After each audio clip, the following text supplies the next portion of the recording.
प्रभाग क्रमांक 15 चे ओबीसी अपक्ष उमेदवार गणेश नागेंद्र गुळगी यांच्या पदयात्रेला नागरिक व महिलांचा उत्स्फूर्त प्रतिसाद। इचलकरंजी महानगरपालिका 2026 सार्वत्रिक निवडणुकीच्या अनुषंगाने प्रभाग क्रमांक 15 मधील ओबीसी अपक्ष उमेदवार गणेश नागेंद्र गुळगी यांच्या प्रचारार्थ रविवार दिनांक 11 जानेवारी रोजी चंदूर रोड येथून पदयात्रेला सुरुवात करण्यात आली।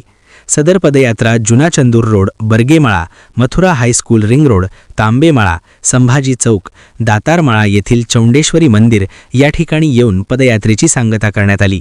या पदयात्रा रॅलीमध्ये उमेदवार गणेश नागेंद्र गुळगी यांनी थेट मतदारांशी संवाद साधत प्रचाराला गती दिली।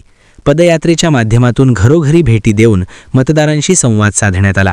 यावेळी प्रभागातील रस्ते, पाणीपुरवठा, स्वच्छता, महिला सक्षमीकरण तसेच युवकांसाठी रोजगार व संधी निर्माण यावर आपला भर राहण्याबरोबरच शहराच्या प्रगतीसाठी आणि प्रभागाच्या सर्वांगीण विकासासाठी कटिबद्ध असून मतांच्या रूपाने आपला आशीर्वाद द्यावा अशी साद उमेदवार गणेश गुळगी यांनी नागरिकांना घातली। या प्रचारप्रसंगी परिसरातील महिला, नागरिक व कार्यकर्ते मोठ्या संख्येने उपस्थित होते। यावेळी नागरिकांनी गणेश दादा तुम आगे बढ़ो, हम तुम्हारे साथ है, येणार येणार गणेश गुळगी येणार, कसं येणार निवडून येणार या घोषणांसह संपूर्ण परिसर दणानून सोडत गणेश गुळगी यांनी प्रभाग क्रमांक 15 मध्ये प्रचारात आघाडी घेतल्याचे दिसून आले।